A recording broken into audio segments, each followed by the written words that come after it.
ఆంధ్రప్రదేశ్లో కురిసినటువంటి వర్షాలకి అమరావతి మునిగిపోయింది మహాప్రభో అని చెప్పేసి నేషనల్ మీడియాలో కూడా వార్తలు మారిమోగిపోతుంటే మన పచ్చ మీడియాలో మాత్రం మునిగిపోలేదు, గుంతల్లో నీళ్ళు వచ్చాయని చెప్పేసి మాట్లాడతారు.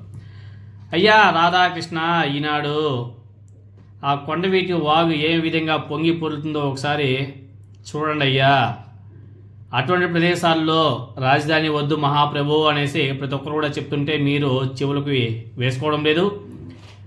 అలా సీఎం చంద్రబాబు నాయుడు గారు పట్టించుకోవడమో లేదు. పంట పొలాలు మునిగిపోయాయి. ఏదైతే మీరు ఫ్లాట్లు వేసి మేము రైతులకు ఇస్తామని చెప్పారో అవన్నీ కూడా మునిగిపోయాయి. ఈవెన్ ఏపీ హైకోర్టుకి వెళ్ళే దారి ఏదైతే ఉందో అవన్నీ కూడా నీటితో పొంగి పొరుతున్నాయి. ఐఏఎస్ ఐపీఎస్ ఆఫీసర్ల యొక్క క్వార్టర్స్ ఏదైతే మీరు కట్టాలనుకుంటారో అక్కడ పొంగి పొరులుతుంది. అంత స్పష్టంగా అంత రియాలిటీగా నేషనల్ మీడియాలో కూడా వస్తున్నాయి కదా. ఇంకా ఏంది మీరు కదన్నీ ఆ వీడియోల్ని సోషల్ మీడియాలో చూపిస్తున్నటువంటి వైసీపీ సైకోలు, శాడిస్ట్ సైకోలు అని చెప్పేసి వాళ్ళ పచ్చ కరపత్రికలు రాసి మానసిక సంతృప్తి చెందుతుంది ఈ పచ్చ మీడియా. మునిగిపోలేదు అని చెప్పేసి రుజువు చూపించండి, అక్కడికి వెళ్ళండి, పెద్ద పెద్ద కెమెరాలు పెట్టండి, చూపించండి. ఎందుకంటే మీ నారా చంద్రబాబు నాయుడు గారు అధునాతన టెక్నాలజీని ఆంధ్రప్రదేశ్లో ఇంప్లిమెంట్ చేస్తున్నాడు కదా. మరి అధునాతన టెక్నాలజీ యూజ్ చేసి అక్కడ వర్షాలే లేవు అని చెప్పేసి ఒక మాట పూసే అక్కడికి అయిపోతుంది కదా కథ. బీభత్సమైనటువంటి నీళ్ళు అసలు అక్కడ ఆ చుట్టుపక్కల ఉన్న ప్రజలకు తెలుసు ఆ కష్టాలు. ఎక్కడో హైదరాబాద్లో కూర్చొని ఏబిఎన్ రాధాకృష్ణ ఈనాడు వాళ్ళు వాళ్ళకి నచ్చినట్టు వాళ్ళ ఇష్టాన్ని రీతిలో కథలు రాసుకుంటూ ప్రజల్ని మభ్యపెట్టే కార్యక్రమాలు కూడా మొదలుపెట్టేశారు. వాళ్ళు రాయడం, ఇంకా వాళ్ళ సోషల్ మీడియాలో బీభత్సంగా వైరల్ చేయడం, ఇదే పని. గ్రౌండ్ రియాలిటీతో సంబంధమే లే.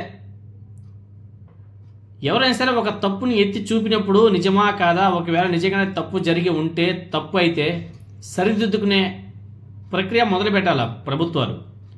దాన్ని కూడా మళ్ళీ కప్పిపుచ్చుకునే ప్రయత్నాలు చేసి ప్రజల్ని మభ్యపెట్టాలంటే మాత్రం మునిగిపోతారు.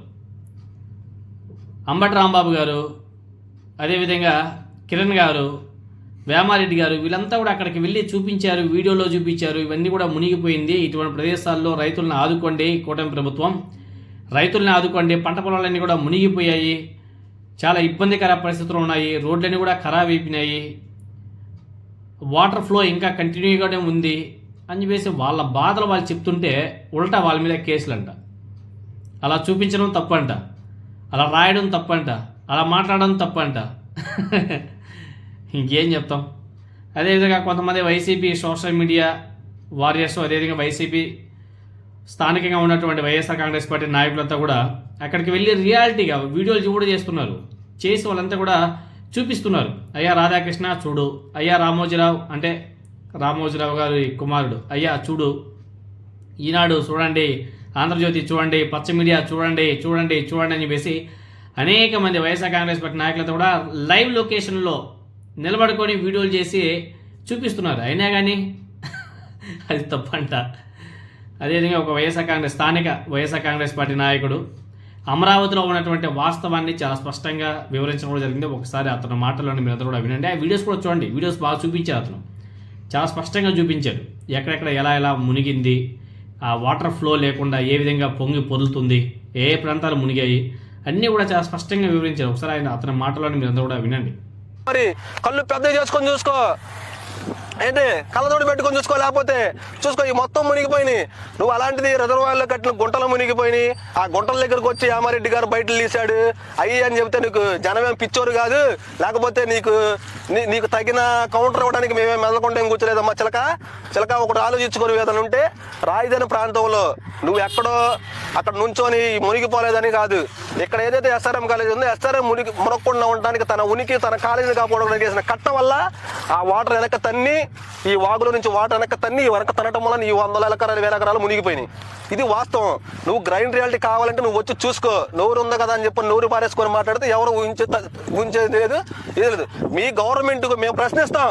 ప్రశ్నించినప్పుడు మీరు ప్రశ్నించే నోరుని నొక్కేయటం కాదు, ప్రశ్నించినప్పుడు దానికి సమాధానం ఎట్లా ఇవ్వాలి, దానికి సొల్యూషన్ ఏంటి, రైతులకి ఏ విధమైన పరిష్కారం చేయాలి, రైతు నష్టపోయిన రైతుకి ఏ విధంగా మనం ఇది చేయాలి, రైతుకి ఏదన్నా ఉంటే మీరు నష్టపోయిన పొలాలకి ప్రభుత్వ తరపు నుంచి ఆదుకోండి, ప్రభుత్వ తరపు నుంచి రైతు ఆదుకోండి. ఇవాళ రాజధాని గ్రామం 3 పంటలు పడ్డే పొలాలు ఇవి, 3 పంటలు పండే పొలాలు రాజధాని కింద కూలింగ్ కింద తీసుకున్నారు, స్వచ్ఛందంగా ఇచ్చారు.